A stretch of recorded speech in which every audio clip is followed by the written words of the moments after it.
ഇത് എറണാകുളം ശിവകുമാർ. നെയ്തിലക്കാവിലമ്മയുടെ തിടമ്പേറ്റി തെക്കേ ഗോപുര നട തുറക്കാൻ ഇത്തവണയും ഭാഗ്യം സിദ്ധിച്ചിരിക്കുന്നത് ഇവനാണ്. കൊച്ചിൻ ദേവസ്വം ബോർഡിന്റെ സ്വന്തം ആനയായ എറണാകുളം ശിവകുമാറിന് കുറച്ച് പ്രത്യേകതകളുണ്ട്, സവിശേഷതകളുണ്ട്. ഇവനെ കൊച്ചിൻ ദേവസ്വം ബോർഡിന് ലഭിച്ചതിന് പിന്നിൽ ഒരു കഥയുണ്ട്. സത്യമോ മിഥ്യയോ അത് വിശ്വസിക്കാനാണ് ആനപ്രേമികൾക്കിഷ്ടം.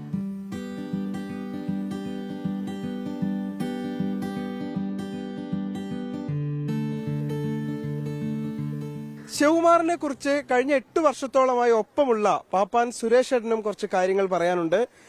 ഷൊർണൂർ സ്വദേശിയാണങ്ങ്. അപ്പോ ശിവകുമാറിനെ കുറിച്ച് നമുക്ക് സംസാരിക്കാം.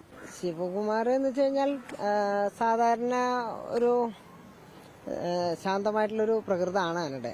എന്നാൽ മറ്റുള്ള ആനകളിൽ നിന്നും വ്യത്യസ്തമാക്കാണതിന്റെ മെയിൻ ഒരു കാര്യം അതാണ്. കാരണം ആൾക്കാരോട് ഇടപഴകല്. അതാന എറണാകുളം അമ്പലത്തിലൊക്കെ നന്നേ ചെറുപ്പത്തിൽ വന്നിട്ടുള്ള ആനയാണ്. അപ്പൊ അതിന്റെ ഒരു ഇതാണ്, ആൾക്കാരുടെ ഇടയിൽ കൂടെ അങ്ങനെ വളരുകൊണ്ട് ആൾക്കാരായിട്ട് ഭയങ്കര ഇതാണ് ആന. അതുപോലെ നാടനാനയല്ലേ, അപ്പോൾ വലിയ നാടനാനകളാണ്. അവർ ദുർലഭം ഇപ്പോൾ വിരലിലെണ്ണാവുന്ന ആനകളേ ഉള്ളൂ നാടനാനകളൊക്കെ നമ്മുടെ അവിടെ വലിപ്പമുള്ളത്. അതേപോലെ വലിയൊരു നാടനാനയല്ലേ. അപ്പോൾ അവനെ സംബന്ധിച്ചിടത്തോളം എല്ലാ കാര്യങ്ങൾ കൊണ്ടും അങ്ങനെ പാപ്പാമാരോടായാലും അല്ലെങ്കിൽ അങ്ങനെ ഒരു പ്രത്യേകിച്ചിട്ടൊരു വാശിയൊന്നും ഉള്ള കൂട്ടത്തിൽപ്പെട്ട ആനയല്ല. നമുക്ക് എവിടെയും കൊണ്ടു നടക്കാനും കൊണ്ടുപോകാനും ഒന്നും വലിയ ശല്യമില്ല. അതേപോലെ തന്നെ നല്ല സ്നേഹം എല്ലാവരോടും ഉള്ളൊരു കൂട്ടത്തിലാണ് ഉള്ളത്. പേടി എന്ന് വെച്ച് കഴിഞ്ഞിട്ടുണ്ടെങ്കിൽ ആൾക്ക് പെട്ടെന്ന് മറ്റുള്ളവരെ ഫുള്ള് ധൈര്യമായിട്ട് അങ്ങനെ ധൈര്യശാലി എന്ന് പറയാൻ പറ്റില്ല. ആൾക്ക് ചെറിയൊരു പേടിയുണ്ട്. എന്നാൽ പാപ്പാമാരൊപ്പം ഉണ്ടെങ്കിൽ പ്രശ്നമില്ല. അതല്ലാത്ത സമയത്ത് ഇപ്പോൾ പേടി കഴിഞ്ഞാൽ എന്നപ്പോൾ എന്തിനാ പേടി എന്ന് ചോദിക്കും. നിസാര സംഭവങ്ങൾക്കൊക്കെ പേടി. ഈ താറാവിനാട്ടിയിട്ട് വരുന്നൊക്കെ കണ്ട ആൾക്ക് ഭയങ്കര പേടി. ഇതെങ്ങനെ പരന്നിട്ടും കൂടിയിട്ടൊക്കെ വരുന്നുണ്ട അങ്ങനെയുള്ള ചെറിയ ചെറിയ സാധനം. കാളവണ്ടി, ഇപ്പൊ പിന്നെ കാളവണ്ടി ഒന്നും ഇല്ലല്ലോ. ആ കാലത്ത് അതൊക്കെ ആയിരുന്നു ആൾക്ക്.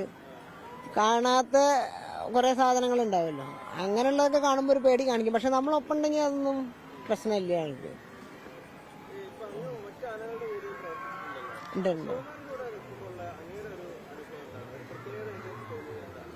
അല്ല, ഈ ആന ഒന്നാം പാപ്പാനോടുള്ളൊരു വിശ്വാസം അത് മറ്റുള്ള ആനകളിലേക്കാൾ കൂടുതൽ. ഇപ്പൊ നമ്മൾ 3 ആൾക്കാരേനി ആന ഇതുമ്പോ ഒന്നും അങ്ങനെ ഉപദ്രവിക്കൊന്നുമില്ല. പക്ഷെ എന്നാലും ഈ ആനയ്ക്ക് പൊതുവെ ഞാനല്ല എൻ്റെ മുന്നുള്ള ആൾക്കാരായാലും ഒന്നാം പാപ്പന്മാരോട് ഭയങ്കര ഒരു അടുപ്പാണ് ആനയ്ക്ക്.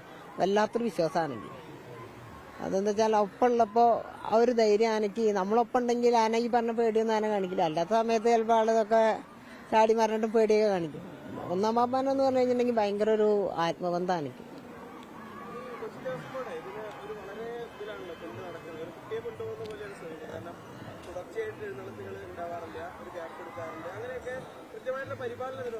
പിന്നെ ദേവസ്വം ബോർഡിന്റെ ഭാഗത്തുനിന്ന് പോയി പറഞ്ഞത് ആനയുടെ കാര്യങ്ങൾക്ക് ഇതിന്റെ വളരെ കൃത്യമായിട്ട് തന്നെ എല്ലാ ആനകളും, ശിവകുമാർ മാത്രമല്ല ബാക്കിയുള്ള ആനകളും. പക്ഷെ അതിനേക്കാൾ കൂടുതൽ ഈ ആന അങ്ങനെ ഓടി നടന്ന് പൂരെടുക്കാനൊന്നും വിടില്ല. ആൾക്ക് റെസ്റ്റ് കൊടുത്ത് ആളുടെ കാര്യങ്ങളും അവരിപ്പോൾ അതിന്റെ ഏജും പ്രായമൊക്കെ കഴിഞ്ഞിട്ട് വരുമ്പോൾ അതിനനുസരിച്ചിട്ട് എങ്ങനെ കെയർ ചെയ്യണമെന്ന് വെച്ചാൽ ഡോക്ടറുടെ നിർദ്ദേശപ്രകാരം കറക്റ്റായിട്ടാണ് കൊണ്ടുപോകുന്നത്. അപ്പൊ അങ്ങനെ ഓടി നടന്ന് പൂരെടുക്കലൊന്നും ഇല്ലായിരുന്നു.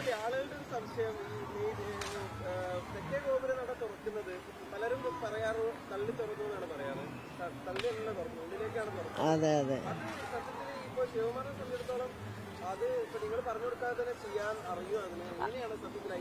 ഇതില്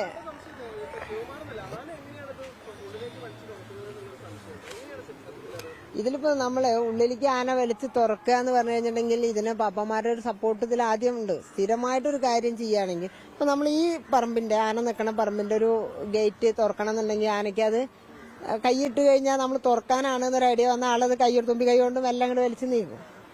അപ്പോൾ ഇതിപ്പോൾ ആ സമയത്ത് ആ തിരക്കിന്റെ ഇടയിൽ സ്ഥിരമായിട്ട് ആന നമ്മളൊന്നും പറയാതെ ഏതൊരാനയും ഈ പുറമെ എന്ത് ചെയ്യണോ, ഇപ്പോൾ ഒരാളെ ഫാൻസോ മറ്റുള്ളവരെയൊക്കെ കാണുമ്പോഴും കൈ പോക്കെ പിടിക്കുക ഇതൊക്കെ ചെയ്യുമ്പോഴും ഇതില് പുറമുള്ളവർക്ക് കാണാത്ത തരത്തിൽ പാപ്പാന്റെ ഒരു നിർദ്ദേശം ഉണ്ടാവും. അതാണ് അങ്ങനെ. പിന്നെ അത് കാണുന്നവർക്ക് മനസ്സിലാവില്ല. ഒരു നിർദ്ദേശം ഇല്ലാതെ അതൊന്നും സംഭവിക്കില്ല. അപ്പൊ സാധാരണഗതിയിൽ ഇപ്പൊ സ്ഥിരമായിട്ട് ഒരാൾ ഭക്ഷണം കൊടുക്കാൻ വരികയാണ് വിചാരിച്ചോളൂ. അപ്പൊ ഈ ആനപ്പാളെ കാണുമ്പോൾ വിളിക്കുകയൊക്കെ ചെയ്യാം. അതല്ലാതെ ഇപ്പൊ എന്തെങ്കിലും ആന പ്രത്യേകമായിട്ട് ഇപ്പൊ ഒരു കൂട്ടത്തിലെ ആൾക്കാരുടെ ഇടയിൽ എന്തെങ്കിലുമൊക്കെ ഒരു ഇത് ചെയ്യുന്നുണ്ടെങ്കിൽ അതിൽ പാപ്പാമാരുടെ ഒരു ഇതുണ്ടാവും. ആ നിർദ്ദേശം ഇല്ലാത്ത ഒന്നും ചെയ്യില്ല ആനകള്.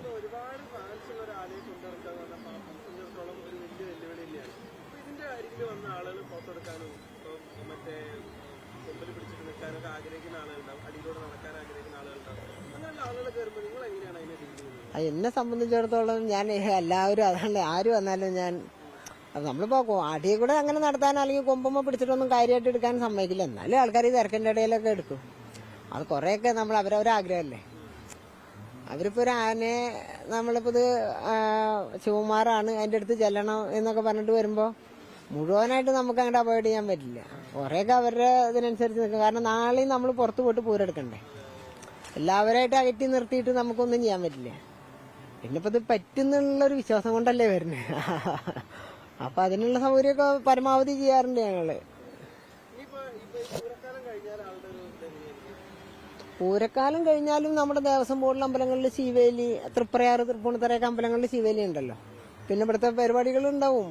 അപ്പൊ അവിടെ മതപ്പാട് വരെ ആൾക്ക് ഇങ്ങനെ ശിവേലി എന്തൊക്കെ ആയിട്ട് ഉണ്ടാവും. ശിവേലി എന്ന് പറഞ്ഞാൽ അത്ര ഹെവി ഉള്ളതൊന്നും അല്ലല്ലോ, അമ്പലങ്ങളിലെ ഇതല്ലേ. അപ്പൊ അതിനൊക്കെ പോവാറുണ്ട്.